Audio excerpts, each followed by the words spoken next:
क्या आप जानते हैं कि नरकासुर को किसी भी देवता या भगवान के हाथों मरने का वरदान प्राप्त था? लेकिन सबसे आश्चर्य की बात यह है कि उसका वध भगवान कृष्ण ने अकेले नहीं किया था। इस युद्ध में एक ऐसी देवी ने निर्णायक भूमिका निभाई जिनका नाम सुनकर आप सचमुच चौंक जाएंगे। और यही वजह है कि दीपावली से एक दिन पहले नरक चतुर्दशी मनाई जाती है।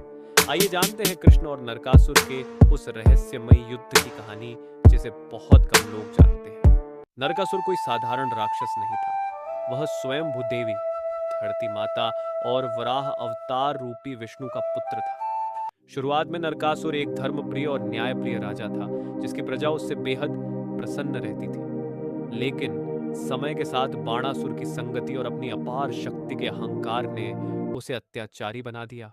अहंकार में अंधा होकर उसने स्वर्ग लोक पर आक्रमण कर दिया और युद्ध में इंद्र तक को पराजित कर दिया।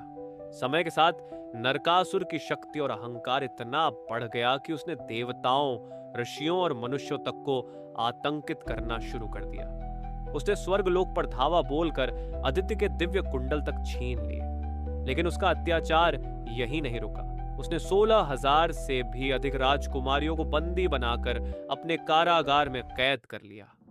जब नरकासुर का आतंक असहनीय हो गया, तब देवता स्वयं भगवान कृष्ण के पास सहायता मांगने पहुंचे। लेकिन नरकासुर को हराना इतना आसान नहीं था। उसे एक अद्भुत वरदान प्राप्त था। उसका वध केवल उसकी मां ही कर सकती थी। यही कारण था कि देवता भी उससे युद्ध करने से डरते थे। लेकिन नरकासुर इस रहस्य से अनजान था कि भगवान कृष्ण की पत्नी सत्यभामा वास्तव में भूदेवी का ही अवतार थी, अर्थात वह स्वयं उसकी मां थी। नरकासुर का राज्य प्रागज्योतिषपुर चारों ओर से शक्तिशाली और जादुई सुरक्षा कवच से घिरा हुआ था। लेकिन कृष्ण अपने दिव्य गरुड़ वाहन पर सवार होकर सत्यभामा के साथ वहां पहुंच गए। नरकासुर की सेना में असंख्य राक्षस थे और उसका भयंकर सेनापति मुड़ सबसे आगे खड़ा था। भीषण युद्ध में कृष्ण ने मुरासुर का वध कर दिया और तभी से कृष्ण को मुरारी कहा जाने लगा। इसके बाद शुरू हुआ कृष्ण और नरकासुर के बीच भयंकर और निर्णायक युद्ध। युद्ध के दौरान एक ऐसा निर्णायक क्षण आया जिसने इतिहास की दिशा ही बदल दी। भीषण युद्ध में नरकासुर के एक शक्तिशाली प्रहार से भगवान कृष्ण कुछ क्षणों के लिए मूर्छित हो गए। यह दृश्य देखकर सत्यभामा का क्रोध भड़क उठा।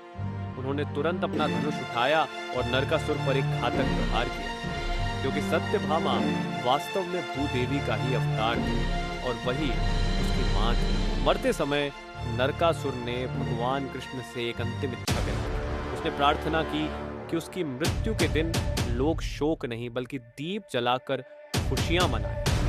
इसी कारण दीपावली से एक दिन पहले नरक चतुर्दशी मनाई जाती है। कहा जाता है कि उसी दिन भगवान कृष्ण ने नरकासुर की कैद से 16,000 राजकुमारियों को भी मुक्त कराया।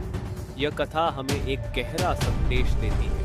अहंकार चाहे कितना भी शक्तिशाली क्यों न हो, अंत में धर्म और सत्य की ही विजय होती है।